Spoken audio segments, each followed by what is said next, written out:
William Ruto sent the entire state machinery to Olkalau.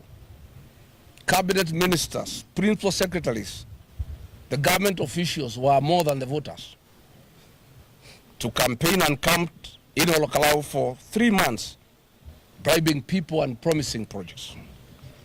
Members of parliament were all over Olkalau with sacks of money. The IBC commissioners, the ones meant to guard our elections, looked the other way as the state openly violated electoral laws with impunity. In full view of the country, William Ruto misused state resources to project power and manipulate the people of Olkalau.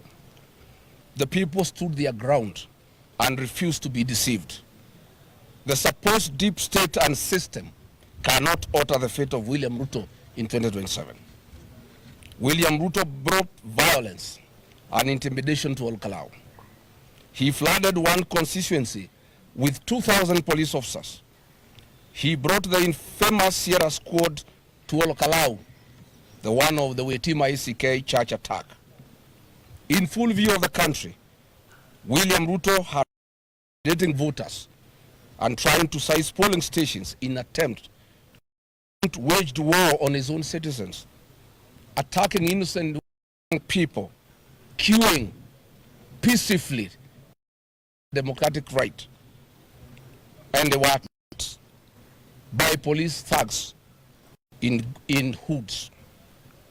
I want to confirm to the people of Kenya that violence and intimidation cannot alter the fate of William Ruto in 2027. To the people who fear William Ruto's ruthless nature and what he is capable of, I ask them to be at ease. The great people of Olkalau have taken the frustrations of millions of Kenyans and given them a voice. As we stand here,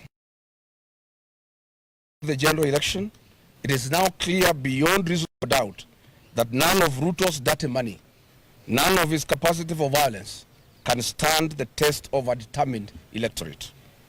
All power belongs to the people of Kenya, and their will reigns supreme. William Ruto, you have turned Kenya into heaven for wanton theft to raise funds to buy your re-election. You have turned our country into a playground for goons and death squads to intimidate Kenyans into compliance for your election. Through Olkalau, the people of Kenya have given you their reply. Here, but no further. William Ruto, today marks the beginning of your retreat, and it is a journey with only one destination, one term.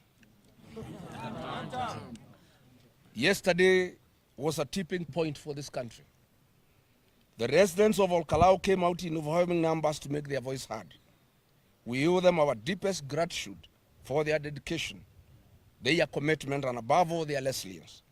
However, we cannot celebrate this outcome without fully addressing the circumstances under which the election took place. The impunity of the government must be named and it must be condemned. Violence was the order of the day. For avoidance of doubt, the violence was perpetrated entirely by the state. Photos and videos of masked armed men terrorizing voters are now in public record. This was Nairobi Sierra, the very death squad responsible for abductions of Gen Zs. The same squad that has been attacking churches across the country.